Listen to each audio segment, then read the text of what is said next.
பாதிக்கப்பட்டது தமிழ் பெண்.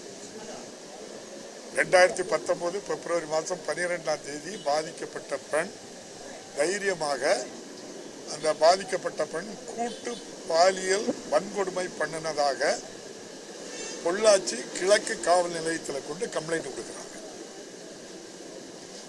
அங்கிருந்த காவல் அதிகாரிகள் மகளிர் ஸ்டேஷனுக்கு போங்க, அந்த பாதிக்கப்பட்ட பெண்மணி அந்த மனுவை கொண்டுகிட்டு மகளிர் காவல் நிலையத்துக்கு போறாங்க. அங்க மகளிர் காவல் நிலையத்தில் இருக்கக்கூடிய அதிகாரிகள் மாவட்ட காவல்துறை கண்காணிப்பாளர்கிட்ட போச்சிருந்தாங்க. அப்போ மாவட்ட காவல்துறை கண்காணிப்பாளராக இருந்தவர் பாண்டியராஜன். அவரு அதை வாங்கி வச்சு பொள்ளாச்சி டிஎஸ்பி அனுப்புறாங்க.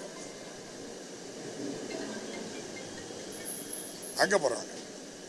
அங்க கொண்டு அதை கொடுத்த உடனே டிஎஸ்பி மீண்டும் முதல்ல எங்க ஆரம்பிச்சீங்களோ மறுபடியும் கிண்டல் பண்ணி அப்படி மறுபடியும் பொள்ளாச்சி கிழக்கு காவல் நிலையத்துக்கு வச்சிருந்தாங்க.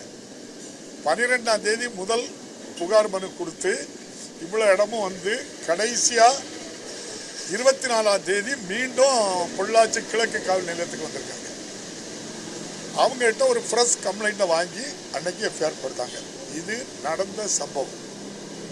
அந்த பெண்மணி இவ்வளவு இடங்களிலும் அலக்களிக்கப்படுவதை அப்போது எதிர்கட்சியாக இருந்தவர்கள் இப்போது ஆளுங்கட்சியாக இருக்காங்க. பல பத்திரிகைகள் ஊடகங்கள் நீங்கள்லாம் குறிப்பாக சொன்னால் நக்கீரன் போன்றவர்கள்லாம் ரொம்ப கடுமையாட்டு சில ஆவணப்படங்களை சில படங்களை எடுத்து வெளியே கொண்டு வந்ததன் காரணமாக வழக்கு பதிவு செய்யப்பட்டது. 24ஆம் தேதி 2019 பிப்ரவரி 24. என்ன நடந்திருக்கு, யார் கிரெடிட் எடுக்கணும் நீங்கள் தான் என்ன பார்த்துக்கணும். நாங்கள் கிரெடிட்டுக்காகவோ அரசியலுக்காகவோ நான் பேசலை. நீங்கள் கேட்டதுனால சொல்கிறேன். பத்திரிகைகளும் ஊடகங்களும் வலுவாக எதிர்த்ததுனால காவல்துறை எஃப்ஐஆர் போட்டது. முதல் குற்றப்பறிக்கை சிபிசிஐடிக்கு மாற்றினாங்க. அப்போது இருந்த அரசு மீது நம்பிக்கை இல்லை, சிபிஐக்கு மாற்றிக்கண்ணி அப்போது இருந்த எதிர்கட்சிகள்லாம் ஒன்று சேர்ந்து கொடுத்தாங்க. சிபிஐக்கு போச்சு. அதில் மிக முக்கியமாக சிபிசிஐடி விசாரணையில் தான் சபரிராஜன் வீட்டில் போய் ஒரு பெரிய ஒரு முக்கியமான தடயங்கள் அங்கே தான் கிடச்சி. அங்கே ஒரு கம்ப்யூட்டரை கைப்பற்றினாங்க.